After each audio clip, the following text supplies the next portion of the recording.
जीतना तो तय था। इसकी वजह है देखिए, चुनाव लड़ने के लिए महागठबंधन की तरफ से जो चूक होती है सबसे बड़ी ये है, जो बिखरे हुए वोट, जब तक आप उनको एक नहीं करेंगे आप कामयाब कैसे। एनडीए का बिखरा हुआ वोट नहीं है, वोट जो बिखरा था वो एनडीए के अपोजिट वोट बिखरा हुआ है, उसको एकजुट कर नहीं पाया हमारा।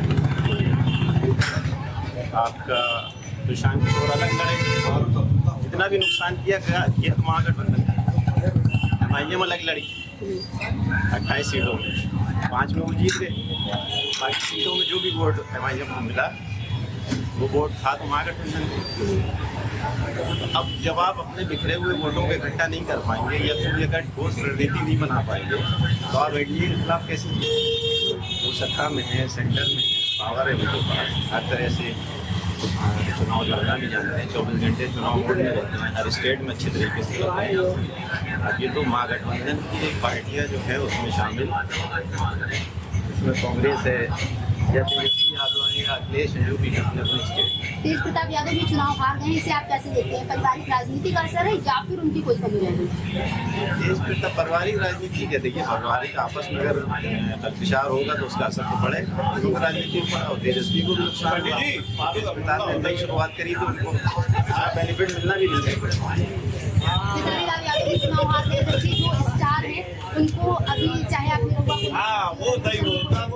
या और भी जो स्टार है उनको देखकर अभी खेसारी लाल यादव भी चुनाव मैदान में उतरे, लेकिन उनके बिहार में इसको आप कैसे देखते हैं?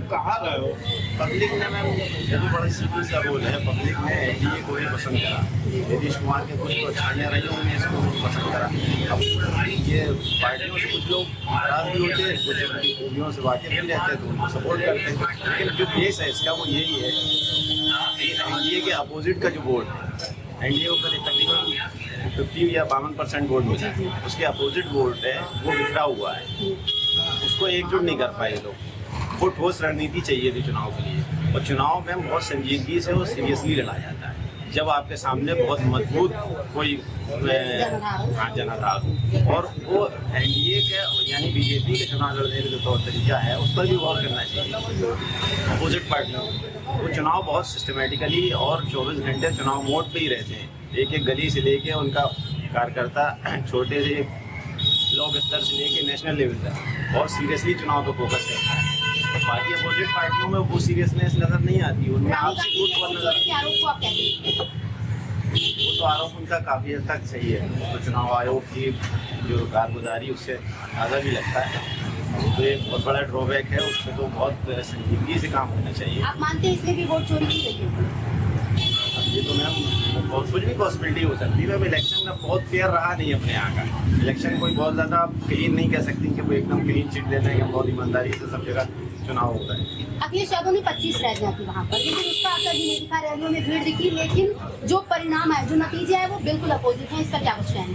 अखिलेश यादव का बिहार में कोई जनाधार थोड़ी, तो एक स्टार कैंपेनर अपने यहाँ के हैं इसलिए हम उनको अहमियत देते हैं, वो यूपी के लीडर है, तो वहाँ जब तेजस्वी का और राहुल गांधी का असर नहीं चला तो अखिलेश का असर वहाँ कैसे चलता? आपको क्या लगता है इसका असर यूपी की राजनीति पर दिखेगा?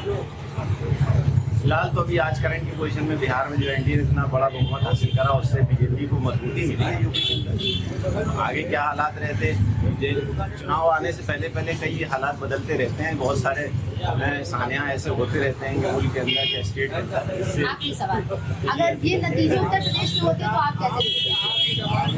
उत्तर प्रदेश के अगर नतीजे होते तो फिर मुझे लगता है कि अपोजिशन की जो पार्टियाँ हैं अब वो खासतौर से यादव जी की पार्टी कैसे मजबूत है, उनका बहुत बड़ा फेलियर होता है अगर वो इस पर काम नहीं कर पाए।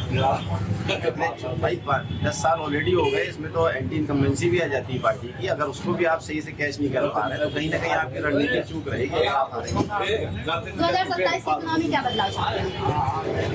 27 में चुनाव में तब्दीली हो जाए तो बेहतर है, लगातार किसी एक के हाथ में सत्ता रहती है उससे तानाशाही को बढ़ावा मिलता है, वो सही घटनाओं में जो है वो गुंडागर्दी और कानून के खिलाफ हमला ज़्यादा ये जीरो टॉलरेंस पर चल रहा है, ऐसा सत्ता पक्ष का कहना है। इस पर आप क्या कहेंगे?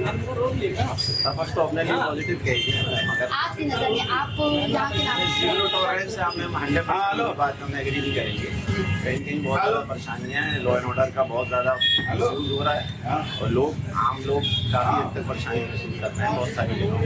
बदलाव के तौर पर किसे देखना पसंद करेंगे? बदलाव में मैम देखिए, सबसे मजबूत पार्टी तो अपने यहाँ समाजवादी पार्टी है, लेकिन ये है कि अगर गठबंधन की सरकार बनती तो ज़्यादा बेहतर। किसी एक की पार्टी की सरकार बनने से तानाशाही को बढ़ावा मिलता है, अगर आप मिली जुली सरकार बनती है तो वो ज़्यादा बेहतर रहेगा।